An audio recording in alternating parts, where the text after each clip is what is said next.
So I hit the wrong button. For some reason, guys, this was on sideways,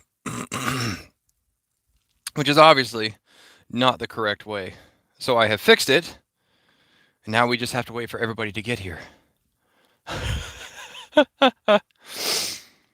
Oh my goodness.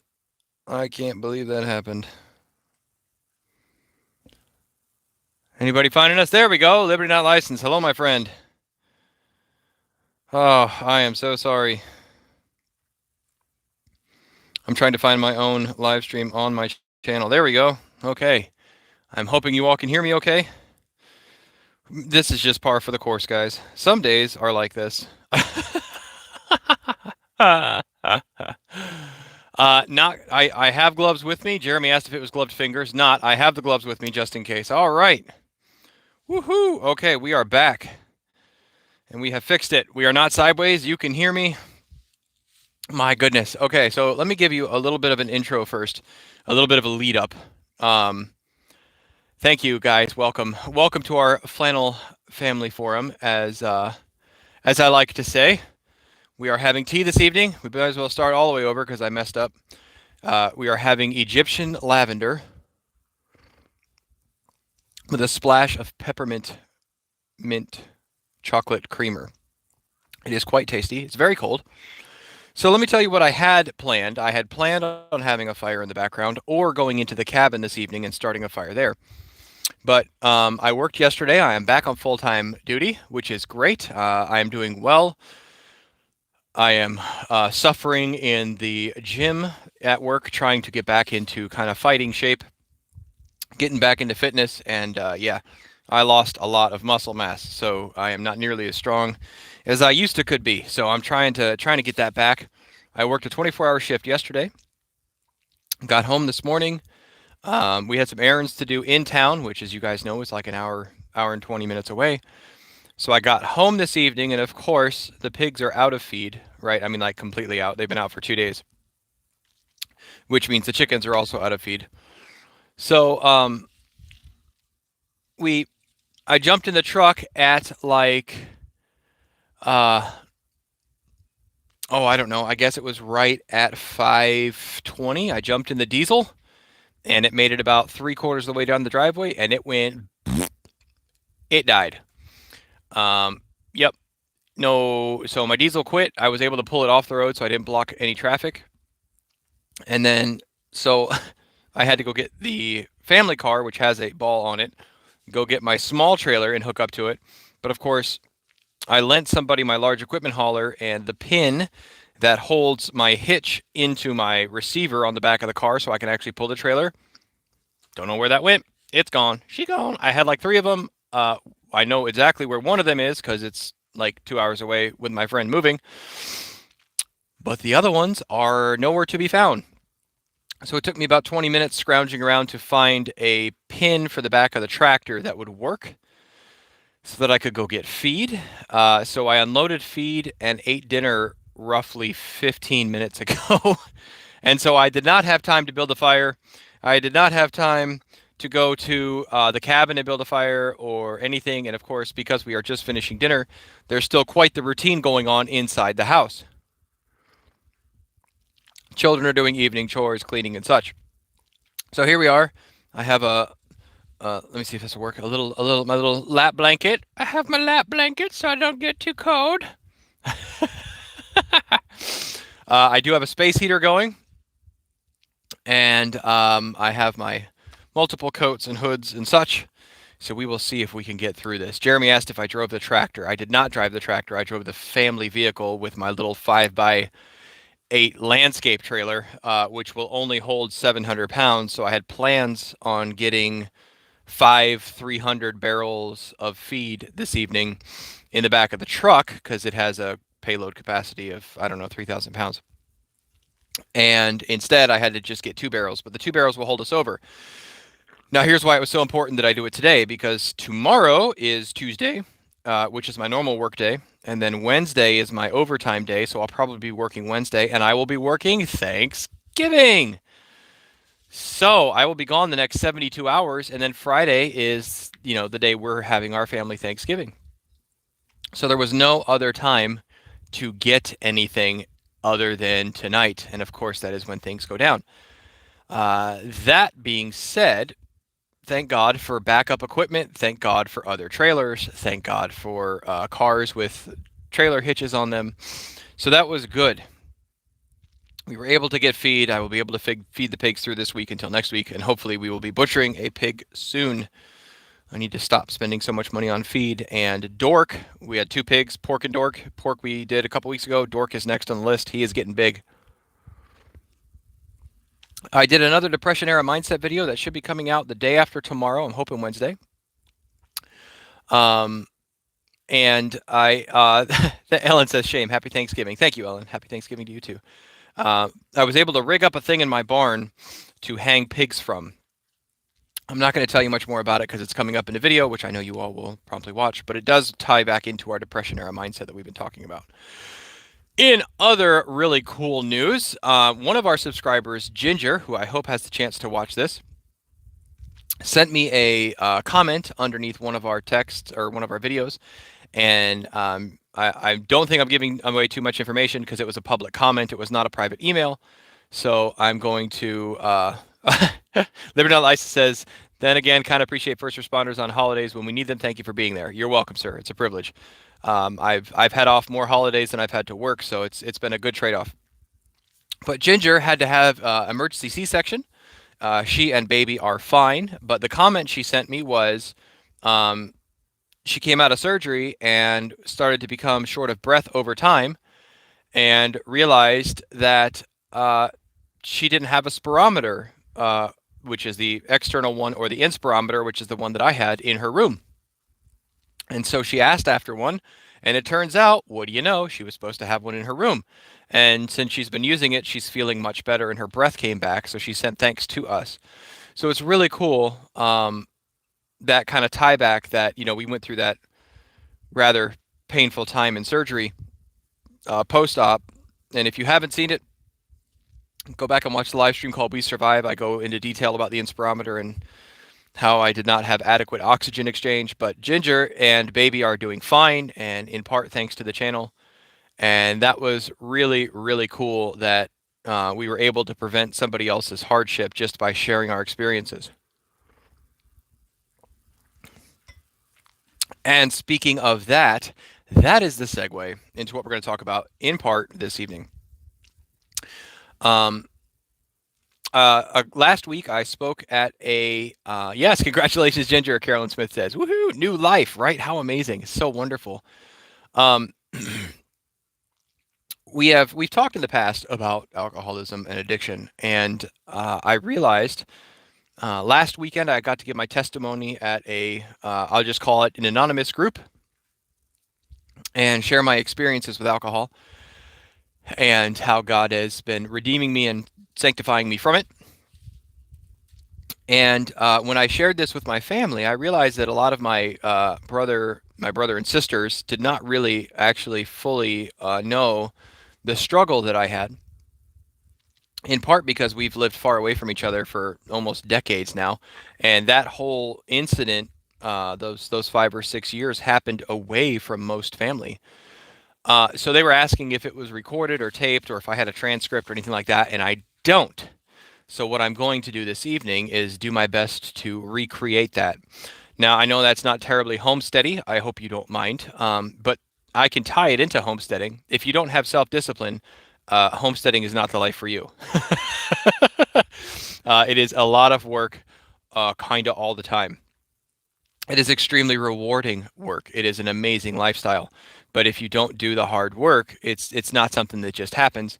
And that is a lot like quitting drinking. So I know I've touched on this in part before here and there, and I've kind of given little bits, but I'm going to try and give a succinct summary this evening, if you will, and we'll go from there. So I got married back in 2004, and I'm not going to go way back into my testimony. We're just going to start with where alcohol kind of showed up and where it went out.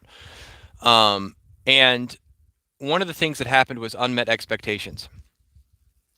You don't realize the expectations you have, or maybe you do realize some of them. I realized that I had I had expected to do the traditional, uh, nuclear family. I was going to be the husband that went to work, and I was going to make the money, and my wife was going to stay home, and she was going to homeschool children, and etc. And I'd always wanted that my whole life. That's always what I wanted. I wanted to be a husband. I wanted to be a father. I never really cared what I did for a living. I did some stupid stuff in high school. Um, I don't mean to diminish it, but in terms of what many people do in high school, it wasn't that bad. I was a liar. I did hurt my parents a lot. I was untrustworthy. So those character traits were very bad in me. But in terms of like, breaking the law and stuff like that, I got speeding tickets and played around with the devil's lettuce a little bit, but I wasn't much into drinking. I didn't like drinking. It didn't taste good. I didn't like the way it made me feel. I smoked cigarettes off and on for like 7 years, and actually was smoking when I met my wife, and it took a few years after getting married to fully quit that. But all that to say, we got married in '04. We were 18 and 21. We were just babies, just little children trying to swim upstream. And I went to work for family, and we bought a house in '06. We moved to Georgia from Florida, and Sean says, "I'm sure your wife still finds you smoking, only when she gives those death glares."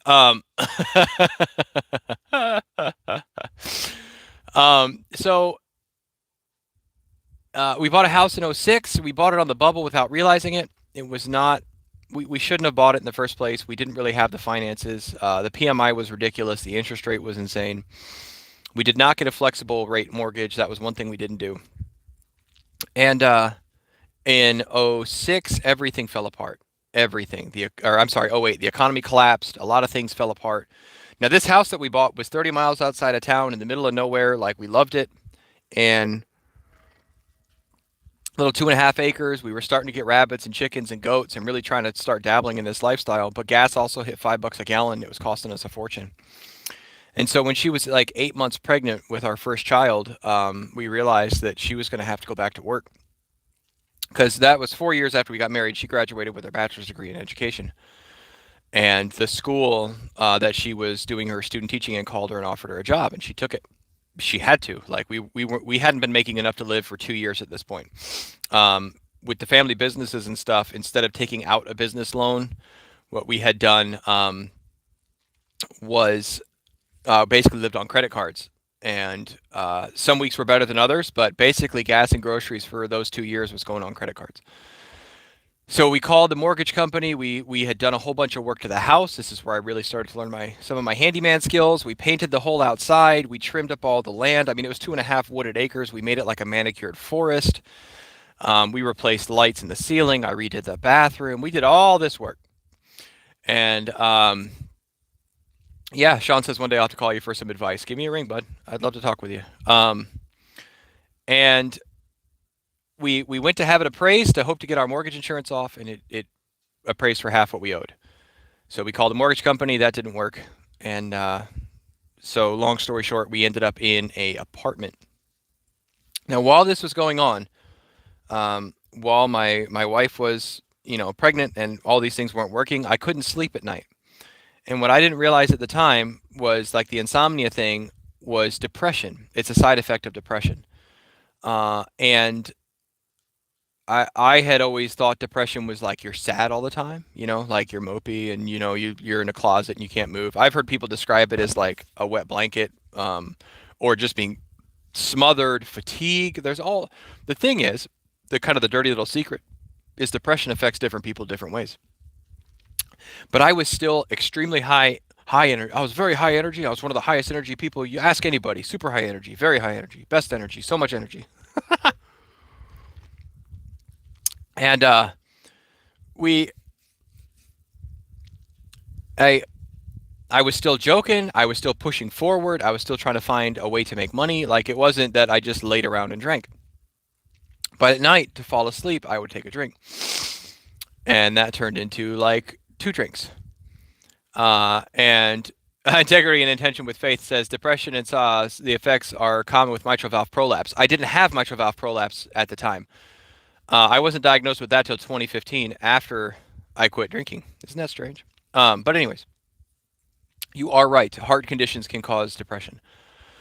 Um, so we move into this apartment, and this is tiny little apartment where like we were on the second floor out of security reasons. Like we wouldn't stay on the first floor because people could just break in. It was pretty scary. And then our second child was born. Yay! Well, oh, by the way, my wife going back to work did not make it where we had enough money to live.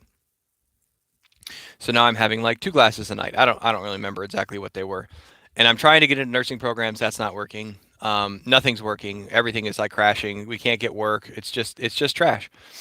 And instead of turning to the Lord in these times, instead of pouring through Scripture in these times, I was still going to church and those kind of things. But I was looking to myself to fix the problem because I was not providing the way I thought I should. So I was like killing myself trying to get, good grades and work small part-time jobs and any hours I could get. Um, so in 2011, so we've been at this for 3 years now. The minor drinking and not making enough money to live for like 5 years now. I went to Alabama Fire Academy and I lived in a extended stay hotel, like those things you can rent for like the month. And I was there with three other guys, and I was sleeping on a mat on the floor because I paid the least amount to get into the room because I didn't have enough to pay anymore. So the other two guys slept on the bed, the two beds we had.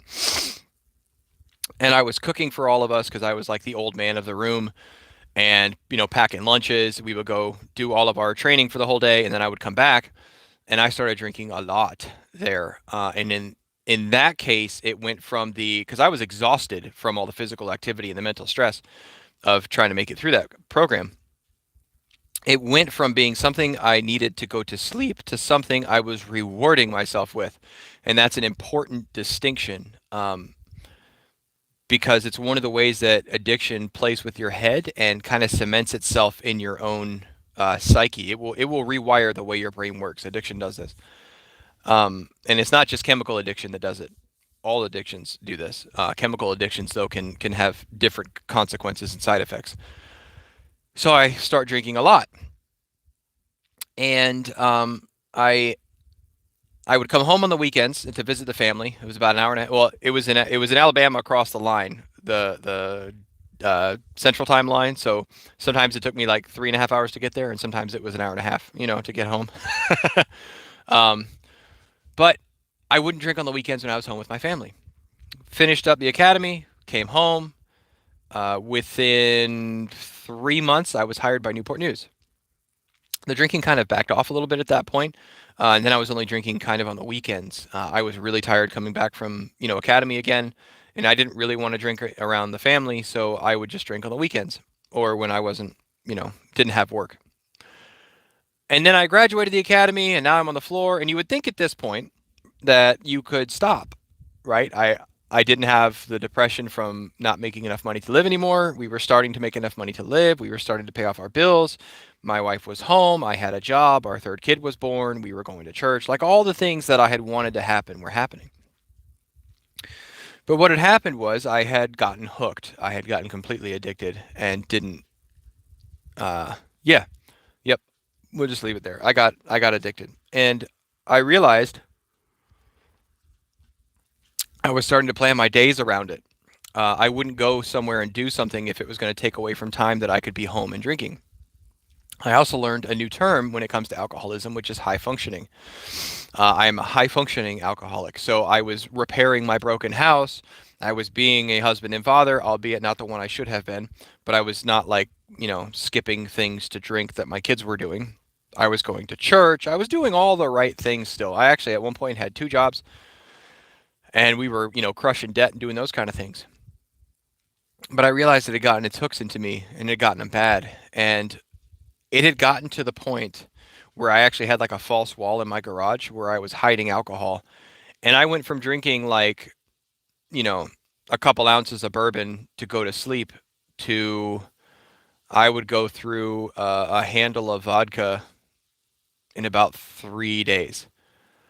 Um, yeah, Sean says, "Cleanse thou me from secret faults." Amen to that. So I was drinking. what is that, a 750 1 liter? I forget. I don't even remember how big a handle is anymore. Liter and a half, something like that, every 4 days, because we have a 4 day break. The other thing I learned was day drinking was encouraged in the fire department. That was a thing because we work a 24-hour shift. I would get off duty in the morning at 8 o'clock. It'd be nothing to start drinking at noon, but I would space it out until the family went to bed, and then I would drink heavy. And again, I was hiding it from everybody. I thought I was hiding it. Toward the end, we have a chow fund at work where we bring our own money into. We would bring our money and have pool it together for food. And what I was doing was telling her I needed money for the chow fund, and then I would just like skip eating so that I could take that money to buy alcohol. I was trying to cook my own books. I never stole any money from anybody to do it. I was really just kind of stealing it from myself.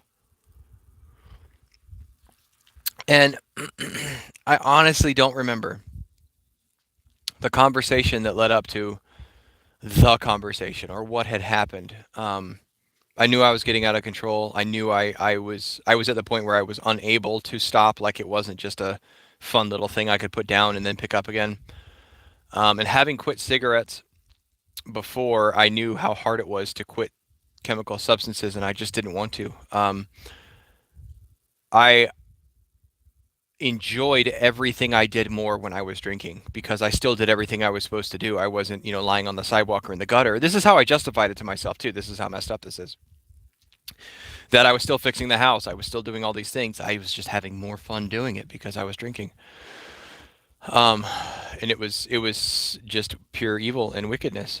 And I remember looking at her in the kitchen. It was May 19th. I believe it was 2015. Isn't it funny? I don't remember the year. COVID jacks up everything. And but I'm pretty sure it was 2 years before my dad passed. And I remember looking her in the eyes. Now, uh, I was raised by Christian parents, not only Christian parents. My dad was a pastor, mom was a missionary. I was homeschooled back in the 80s when that was unheard of. If you guys remember when Paul was like, I was a Jew of Jews, I was a Pharisee of Pharisees, I was zealous more than all, like that was me. I was all those things. And there was no earthly reason like why I should have become this thing except that wickedness is bound up in the heart of man.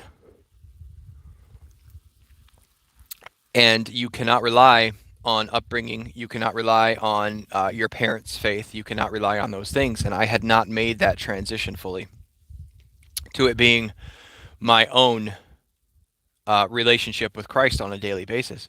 And instead of turning to God's word when things weren't going right and seeing what kind of lessons I could learn and what was he teaching me, I succumbed to the lust of the flesh and went right after alcohol. So May 19th, I looked her in the eyes and I said, if I have to, I will go to rehab. And hearing myself say those words out loud, all of a sudden, I was horribly ashamed of myself. Um, I was broken. I was broken. Now, a lot of times, this is the part in the story where somebody says, and then the voice came out of heaven and said, "Yeah, I have cleansed you from your alcoholism, and you are now 100% better, and you will never want another drink again in your entire life because I have taken it from you." Except that's not what happened. I had to put all kinds of things in place to keep me from drinking. My wife is not a chemical dependency type person. Those are not her bents. She has her own wickednesses, her own bents toward evil herself. And we're not going to get into any of those, but none of them have to do with chemical addiction. So she doesn't really understand that draw that that can place on you. And so I said, I need you to sip my drinks because I've been hiding. I took her to where the false wall was and showed her where I've been hiding. I showed her where I cooked all the books. Um, I said, you need to sip my drinks at random. You can't let me leave the house by myself. I can't just go put gas in the car. Like, there are these things we have to do. And she said, I don't really want to do these things. I'm not your mom. I just want you to stop. And I said, I need you to do these things. And she did. Did course you didn't want to. Who wants to be, your spouse's babysitter because they can't control themselves? That's trash. And I was trash. And so that was the last drink I had for 6 years. I take communion at church now. It comes in like a little half-ounce cup. And my sister had her engagement party, and I had a glass of champagne. But other than that, um, I have not succumbed to overindulgence. And God was gracious. I have been in the Word almost every day since then for myself. I won't lie and say every day. Some days are harder than others. I started a men's group called Ironworks because ironing, sharpening iron is a brutal process, right? If you've ever watched some of those shows where they make things out of iron, it is. Yeah, Liberty says, Brian, did you ever during that time specifically ask God to deliver you from that addiction? I did, and He did. Uh, with the temptation, He made a way for me to be able to bear it.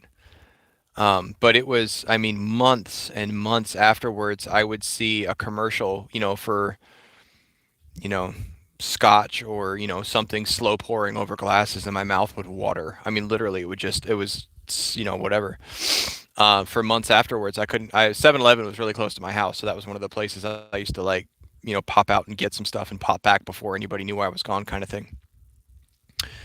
And I couldn't. I like took pads of deliberately to avoid 7-Elevens. So he was faithful and did deliver me, but it was not, like I said, one of those great moments. Um, yeah, Sean says I still get cravings for pot, even though I haven't touched it since conversion. Yeah, man. It every now and then it still kind of rears its ugly head, and there's a moment, but the moments get fewer and farther between.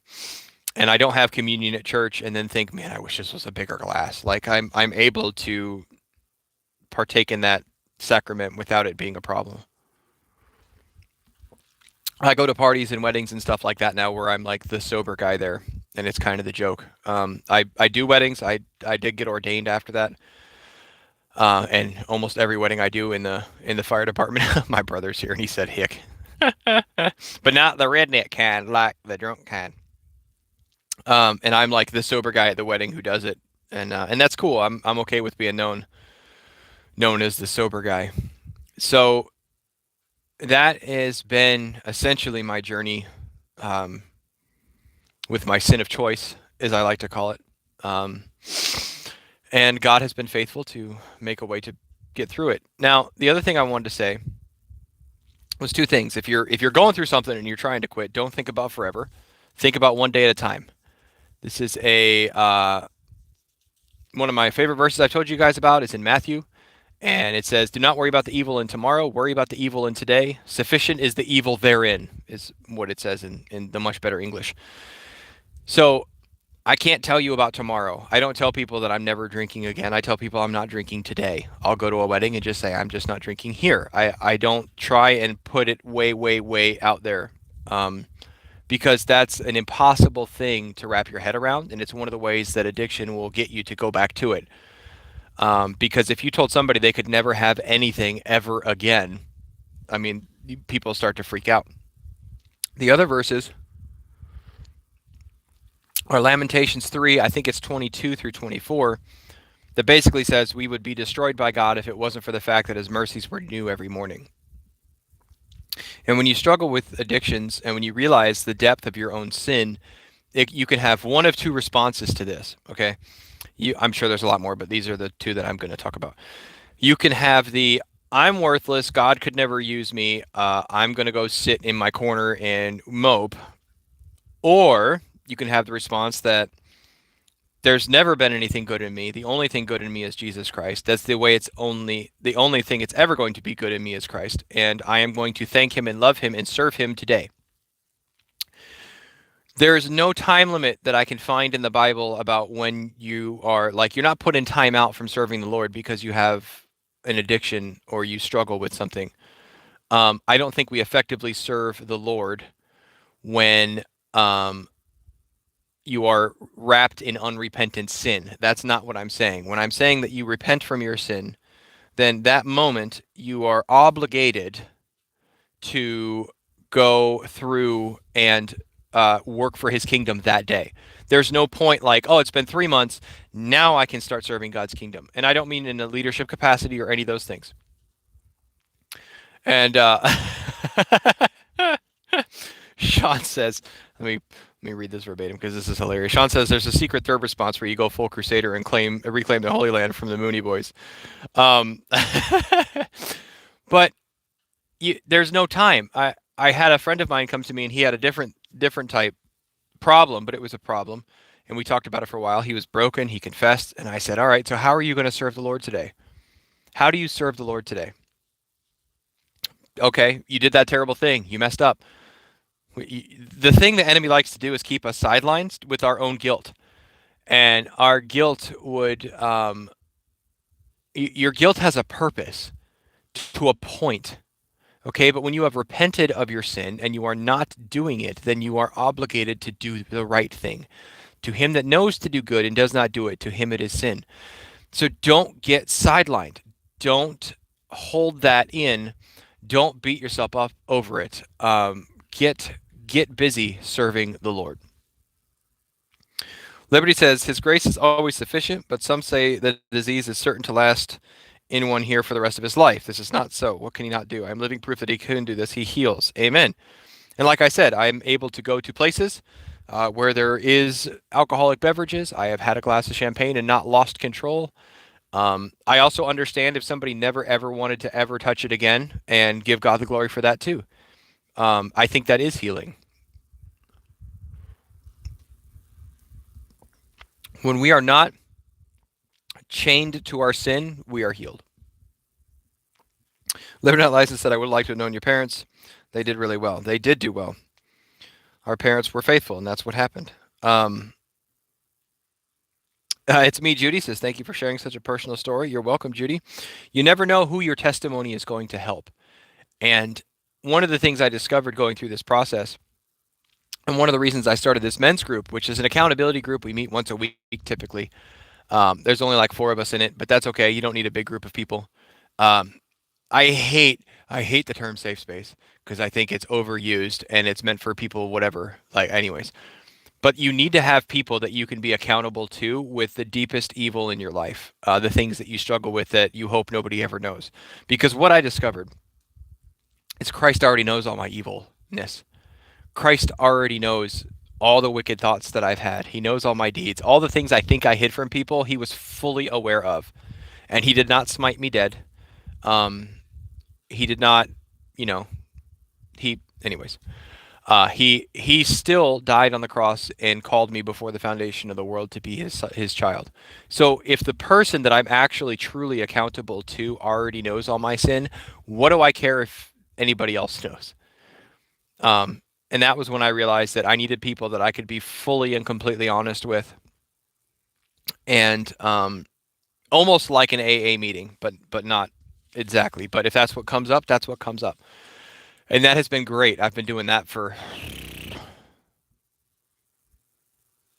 about 7 years, about the same amount of time. It wasn't long thereafter. I think it was about 4 months afterwards that I started that group. Because you'd have never really known it unless you lived in my house, what I was going through. So, yeah, it's a vulnerable space, says Sean. My brother is working on another sugar cane video. Sugar is definitely an addiction, but I can stop anytime I want. That was amazing if you guys didn't see it. Zachary says, I'm just here for a David the Good sighting. Well, thanks for making me feel like a great person, Zachary, and that you really value my time. That just really makes me feel good on the inside that you only care about me as with access to my brother. I'm not a gateway drug to my brother, Zachary. Anyways. It was really cool. My brother went over with Danny and Wanda and made cane sugar, and they live streamed like the entire 7.5 hour thing. And it's really cool. I have not watched the whole thing yet, but I would like to. at some point. Maybe I'll play it while I'm working on all of my broken equipment here. Oh my gosh. Anyways, yes, so the golf cart is down, a tractor is down, and now a diesel truck is down. Seems to be all kinds of stuff, but that's okay. It happens. So I hope you guys are going to have lovely Thanksgivings. I hope you have good times with your family. And yeah, I hope God blesses you during this season. I know that was kind of a shorter live stream. If you guys have any questions, feel free. But that was kind of my thought process this evening. I kind of wanted to get that down in some form or fashion in the recorded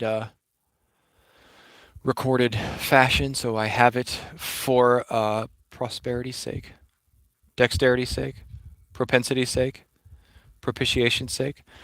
Like I said, this week I'm working a whole lot this week, so I'm not going to have Thanksgiving till Friday, but I will be thinking of you all. I do have a Depression Era Mindset video coming out, hopefully I was going to release it on Wednesday, I think, so that way we don't try and interfere with people's Thanksgivings. I don't want you rushing away from the table to come watch a video we release. That's not very good for your family. But